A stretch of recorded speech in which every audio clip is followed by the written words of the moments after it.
Welcome to Ask Dr. Mia podcast. Today I have two special guests with me from the Adult Children of Aging Parents community.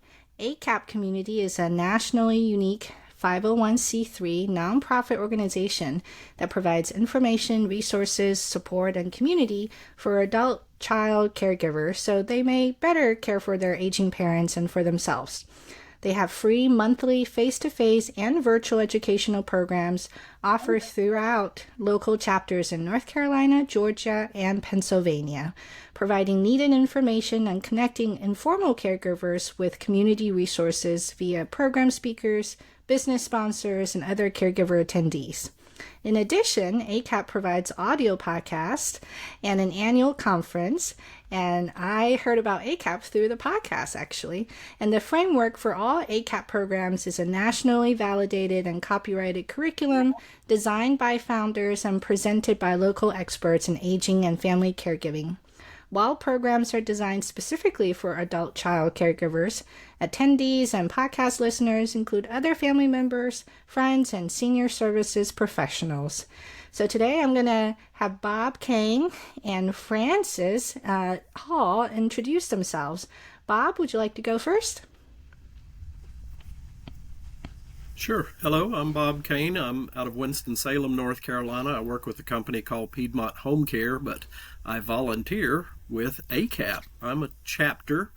Mia, you mentioned in the introduction the chapters. So that's the heart, the lifeblood of what we do. And so I'm a chapter coordinator.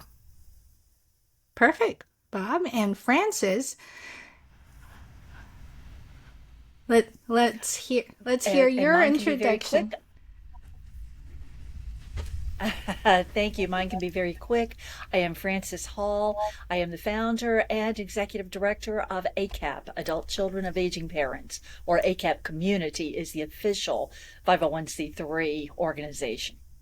So thank you so much for having us, Dr. Mia. Absolutely. Thank you. Thank you, Francis and Bob. I think you guys do great work. And Francis, I know you founded ACAP. I'm curious, what inspired you to found ACAP and how is it uniquely serving adult children? I jokingly and yet not jokingly say that I created ACAP for me. My mother had moved from the home that she grew up in Alabama to be near me in North Carolina. She had received a diagnosis of a rare form of cancer, and we really didn't know what that future was going to look like, and so she came to be near me. And it was a very difficult transition, very difficult move for her, and consequently for me. I was working full-time at a small university, Lenore University, and literally sort of running out the door every other day saying, Mom has an emergency, I'll be back sometime. And it may be later that day, it may have been the next day, it may have been a week from then. Excuse me, but in journeying with her, what I found is that although I knew her and loved her and wanted to be helpful, I didn't know the resources. I had not a clue who to turn to help us navigate all of this. And then I started realizing that there were lots of other faculty and staff who were in the very same boat. And so started gathering them together, inviting them to come, let's have lunch together once a month. Just really started it as a support group to just share, thinking that somebody may know something that could be helpful to someone else. And within several months realized we're not really helping each other. We're just sitting around and talking. And so started having speakers come in, and then about a year and a half later, people in the Hickory community started saying, and when are you bringing this into the community? Because we can't get to the campus for lunch. And I started offering the program in the community, and as they say, the rest is history. It started growing and has grown way beyond the Hickory community, and have wonderful people involved with it, like you and like Bob and like lots of other people. That's wonderful. And I'm glad that you have... Oh, that's in a nutshell how it all happened. But I think I'm sorry, go ahead. No, you go ahead. But I think you also asked about, I, sorry, I think you also asked about how ACAP is unique or how we are uniquely serving adult children. When we say that ACAP is a nationally unique program, from our research from the beginning, even until right now, so far as we can tell, ACAP is the only organization or the only program that is specifically geared to support the adult child who is caring for or advocating for an older adult and a parent in particular, or a loved one who is an older adult. So that in it, the lane, if you will, of being really clear that our mission is to support, to provide information, resources, supporting community, exactly what you said, for adult children, that in itself is unique. Another uniqueness is that we don't have the word caregiver in the title because so many who really are caregivers don't consider themselves caregivers. If you look down the long list of caregiving activities, they certainly qualify, but they don't see themselves as caregivers. For a long time, I didn't. It was just, well, I'm doing what my mom needs. I'm just helping. And so they don't consider themselves caregivers because they're not doing hands-on kind of care. But the reality is, all are caregivers. ACAP is not disease or condition specific or related. What we have done is that we have done the research. We've gone out and done the research on what are all of the topics that caregivers need to know about, what they need help with in terms of training. And that's what our curriculum is geared toward. Another uniqueness is that we have a nationally validated and copyrighted curriculum that we offer. All of our programs are part of that curriculum, and it's organized in such a way that if someone attended programs for a chapter all throughout the entire year, they would have had 2 programs on each of the topics that caregivers of older adults are telling us that they need help with. And I think the last thing particularly coming to my mind is that there are lots of wonderful, absolutely excellent programs in pretty much every community that can help caregivers. But what ACAP does, our format is that our chapters offer 1 program a month. And part of what we have found with that consistency of same day, same place, same format of program of every month, then there is a community. Not only are caregivers finding the support they need and the education and the training they need, but they also are finding community because they get to know others. They look around the room and they go, oh, I'm not by myself. And so often caregiving can be so isolating. So there's that community that evolves because of the format of what we are doing. So Absolutely, Frances. Those are the kind of high points. Yeah, I was just reflecting on the fact that, I was helping my mom who has her own cancer diagnosis with some medical issues. And I also don't consider myself a caregiver. That word sounds a lot more intense and, hands-on than what I'm doing. And I'm glad that you talked about that specifically and how that may be different for the adult children versus, say, a spouse or some sort of partner for the older adult. And Bob, what is your role within ACAP as well? I know you have both caregiving experiences personally and professionally. How did you get involved in ACAP, and how has ACAP helped you in your caregiving roles? Yeah. So starting with the professional side of caregiving, I was an administrator for a local assisted living here in Winston-Salem. So took care of 78 people with a team of direct caregivers. became the POA for a 93-year-old neighbor who had outlived everyone and feisty as could be, but needed personal one-on-one care, which I did, and then kind of the navigation piece. Most recently, I guess I became a for real and for true ACAPer just before the passing of my father. Helped him, did overnight shifts through the hospital and nursing home rehab stay. And, almost more, that was very important and meaningful. But for me, I think my giftedness, my focus has been helping people navigate. And so, again, from the ACAP perspective, was able to help guide my mom through questions that she had, difficult conversations.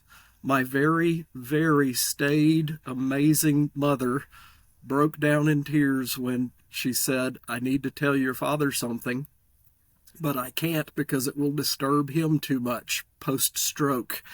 And so I said, "May I say it for you?"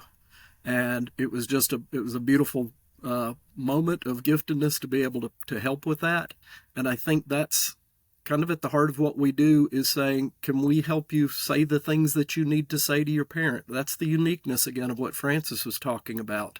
Was many of our talks, quite frankly, the subject matter is the same that AARP and any a number of other great organizations give, and we collaborate with them. But yeah, it really is coming back down to that unique relationship. Again, everybody's welcome. We do have spouses come. We have professional paid caregivers who come to the meetings. And what else did I miss in the question? No, you got it all, Bob. Francis, did you want to comment on that? No, well, except just to say that it's people like Bob that we talk about, that being a caregiver is an everybody issue. ACAP is an everybody issue, and so I just continue to be so honored and so humbled for people like Bob to get really involved with ACAP, people who have professional expertise, but then they get ACAP because of not only their professional expertise, but also the personal heart. And it's just really wonderful to have people like Bob, and even Dr. Mia, you, when you did the podcast, really be able to share with our listeners, with our attendees, that being an adult child, yeah, you find yourself in some very difficult situations personally, some very difficult situations, and to be able to come alongside and to help people understand, how do you do this? Because it's overwhelming. So yeah, it's an honor, and it's a labor of love. Absolutely. And in terms of Thank you, Francis. And in terms of ACAP specific programming, what are some examples of offerings or programs within ACAP community that gets each of you excited? I'll start with Bob and then transition to Francis. All right. Thank you. And the most exciting one for me, it's actually on our national website, ACAPCommunity.org, is a podcast with Alyssa Botte, Botte, and I can't remember the title now, but I'll butcher it and say it is working, dealing with family dynamics. What are you going to do about that sister from California who's telling you in North Carolina what you're doing wrong? So sibling dynamics. And not a gripe session by any means. Alyssa is so gifted. She's a chaplain and a social work by training, and she just walked us through some very practical insights and structure to say, here's the problem now. What are some good solutions to really deal with it in a productive and efficient way? So that one's my favorite. That is a good one. That's a really good one. Yeah, I think for me, Collie, we have had so many amazing programs, both podcasts as well as programs that people can attend in person or virtually or see the video afterwards. When I think of innovation, I think about some of the things that we are getting ready to do, or just have begun to poke our toe into it, if you will. And two in particular come to my mind. One is we've talked about the podcasts. We are getting ready, and we don't have a timeline on it, but probably later this year in 2023, we're going to be taking our podcasts, and our podcasts also are audio, but we're going to be turning them into videos also. In addition to the audio podcast, we're going to have the video, and I think that's called a vlog, a video log. But we also are moving toward using that same platform. I think that's the proper term. But using that same recording and also turning it into a lunch and learn. Because we know that there are lots of people who would love to come to programs, but all of our programs at this point are in the evening because that's where most people can get to them. But they could take their lunchtime, their 12 to 1, and watch something. And so we are planning to move in that direction with our podcast. So the podcast will be serving us in multiple ways, serving us and serving listeners in multiple ways. The other thing that we are beginning to do is through chapters like Bob's, encouraging chapters to connect with the HR offices, the human resources offices in companies, in corporations and businesses, to let them know about ACAP in their community, so that they can then share ACAP with their employees. Because we know that when we look at our target market, when we look at the people who really are needing ACAP, it's going to be those people who are working.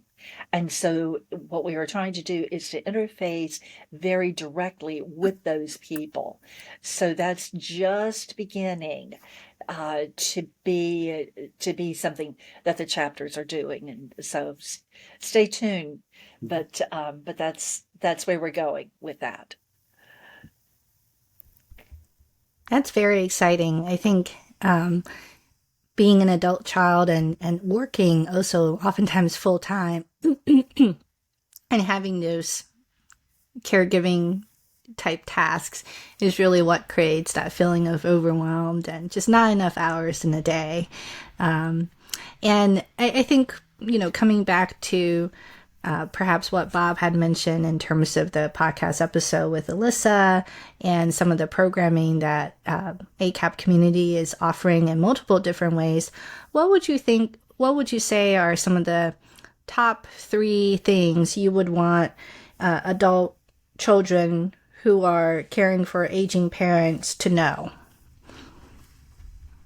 Francis, you can go ahead first.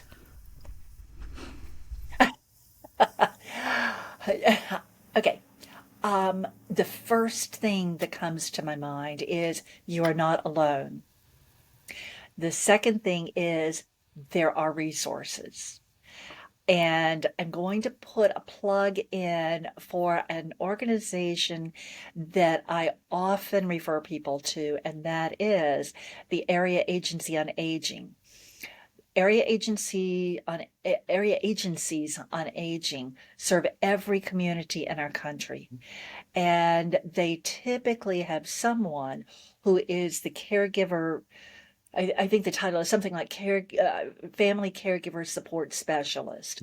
And so these are people who can help point people in the direction of local resources. So if all else fails, that's a really good go-to.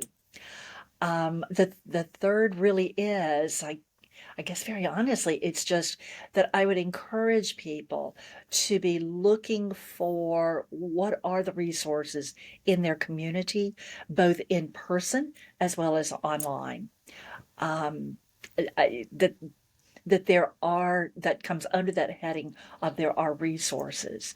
And ACAP is a great place to find out about resources. Not only do we have the speakers, but we also have sponsors for each program. And so people can learn about the local resources. But I guess it all comes under the heading of you're not alone. It may feel like it, but you really are not. There are places to go, people that can help. So I'm not sure if that's 3, but in that rambling, I think I can pull out 3 in there somewhere.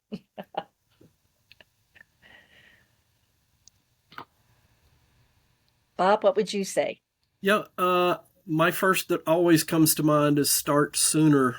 Working professionally in the senior healthcare industry, I hear it from folks in independent living or even home care, all the way through the end of life services with hospice. People say, well, I wish we had started sooner. There's this hesitancy, reticence to just kind of jump in. It can be incredibly overwhelming. And so I think that swirl scares people away. I've drawn a diagram that I use for teaching, and it's very linear, and it shows a 30,000 foot view. But a friend of mine drew this diagram that shows the universe, and it just makes you feel like you're in a spin cycle in a washing machine. And hers is more emotionally accurate, I think, when you start this journey. Gosh, where do I turn? And I feel like I'm being turned while I'm figuring out where to turn, and I'm learning all this language that I don't understand from people with titles I don't understand. And so, yeah, all the more reason to start early. ACAP's a great place to get that information. Yes, the area agencies are a great place to get all that information. Number 2, have a plan B. Talk to a lot of people. I don't talk to enough people who've made a plan A to begin with, but if you've made a plan A, make a plan B, because suddenly mom has that downturn in her health, and it's like, well, gosh, that lovely assisted living, we had it all lined up and reserved, on the wait list for a bed, and everything was great. And then suddenly now she needs nursing home care, and assisted living is a distant dream of the past, and we don't understand nursing home care and what that can offer. So now we have to start over. So please have a good plan A and a good plan B. The third for me is I have to give a lot of bad news to people. I'm a generally happy, helpful person, but I seem to, what I call the wishing trails. The wishing trails, you're trying to help mom, and you just believe that just down that little path, off the main path, there's the perfect answer for mom, and I have to come put my gentle arm around the shoulder and say, listen, you're going to waste a lot of time going down that path because it's the dead end, and that time you're going down there, mom needs your help. One of the biggest practical things I see is on that wishing trail is that people just think because mom and dad or themselves, the patients themselves, paid for Medicare, that Medicare is going to pay for everything for them. Oh, my word. Medicare pays for very little in very strict settings and for a very short period of time. So you need to plan financially, know what you're going to get into there as well. Absolutely. Those are my 3.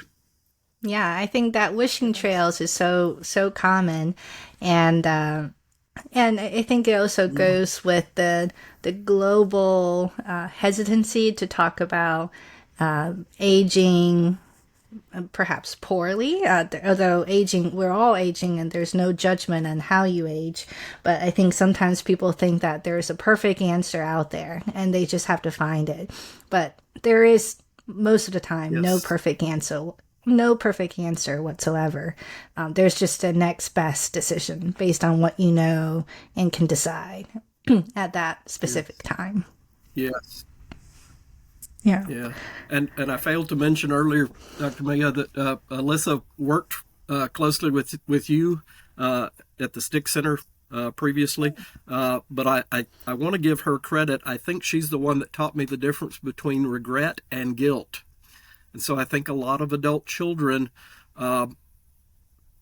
drift in and out of guilt, and sometimes it's really the better emotion, if I may substitute emotions, would be, I regret that this happened, but I can't take on the guilt and beat myself up about it, if and linger on that, because I don't have time for that emotion. It's I think it's an important distinction to understand, because there are going to be regrets. You're not going to, like you said, nothing's perfect. You're not going to have perfect solutions, and people beat themselves too much about that. Also tell people to give themselves a measure of forgiveness. Maybe you do make the wrong decision and it's beyond regret. You do feel guilty. Just, if you're making the best decisions you have at the time with the information you have at the time, then you've done your best. Even if it turns out later that you go, wow, I really should have got zigged when I zagged. Well, hindsight is always 20/20, right? Yes. Yeah. Yes. All right. Well, so Francis, Go ahead, Bob.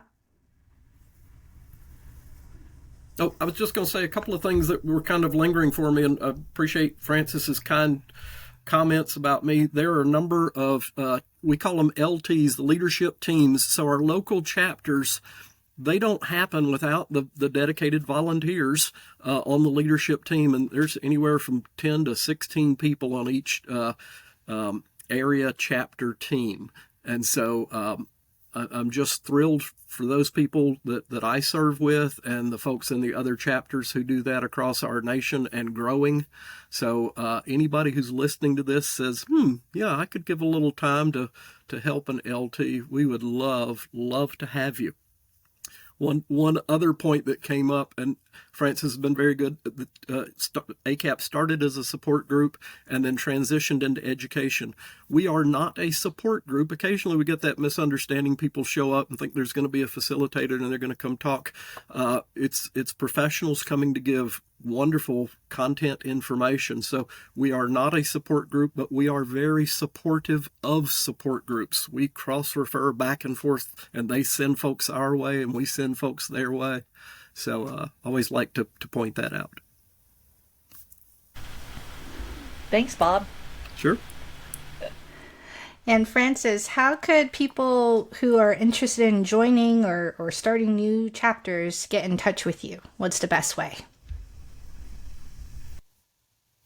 Okay, well, let me go in two different directions. One is to find out about programs and to join programs. Bob has just sort of talked about that there are lots of ways of getting involved. One is simply to attend the programs. And you can find all of the information about all of the programs on our website, which is www.acapcommunity.org. And that's ACAP, like Adult Children of Aging Parents, ACAP, ACAPCommunity.org.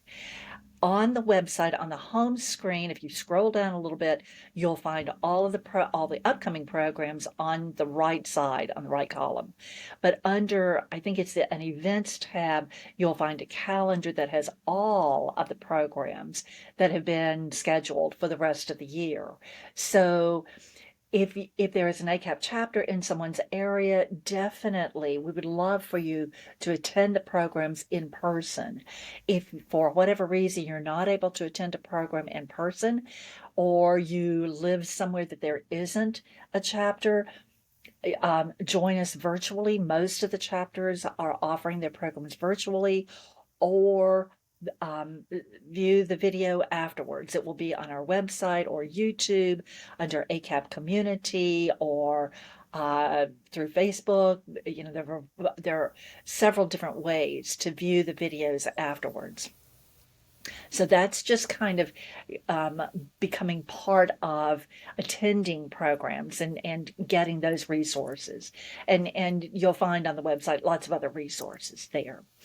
To become involved with a chapter, as Bob was saying, if there is a chapter in your area and you are interested, you have a background in some form or fashion, you have a background serving older adults or family caregivers, the chapters would love to know about other people who want to get involved on the leadership team. That would be fabulous.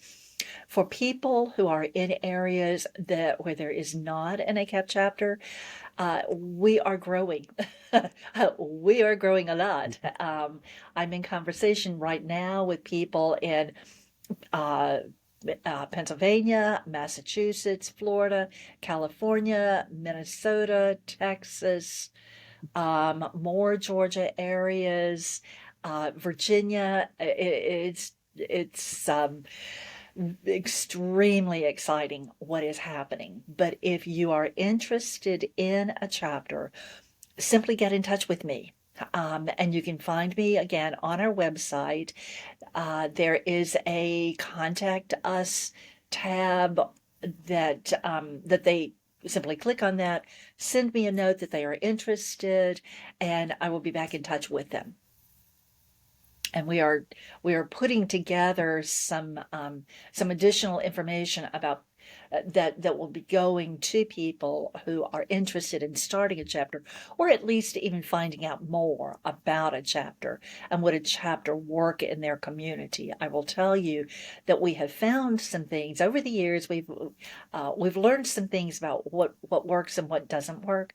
And one of the things that we have found is that chapters need to be in communities of at least 40,000 people within a county of 100,000 or more, and if at all possible, that would have a professional network of people who are working in the senior services industry.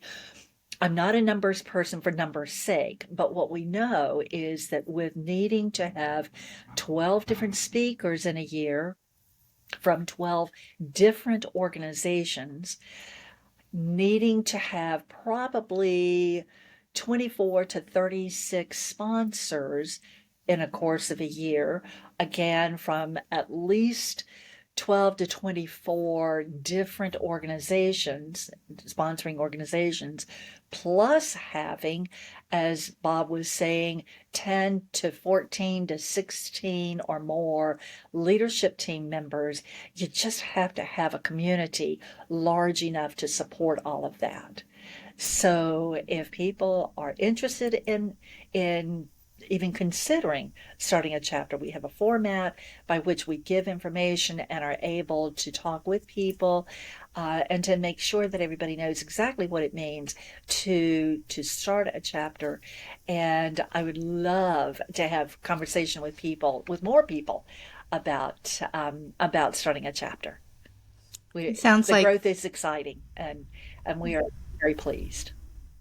It sounds like there's a lot of coordination that happens behind the scenes to make all the programming work and to have lots of people talking with each other. So it's quite an undertaking. And thank you both for all of the volunteer work and the hard work that you put into bringing these educational resources to adult children caring for aging parents. So thank you all. Thank you so much.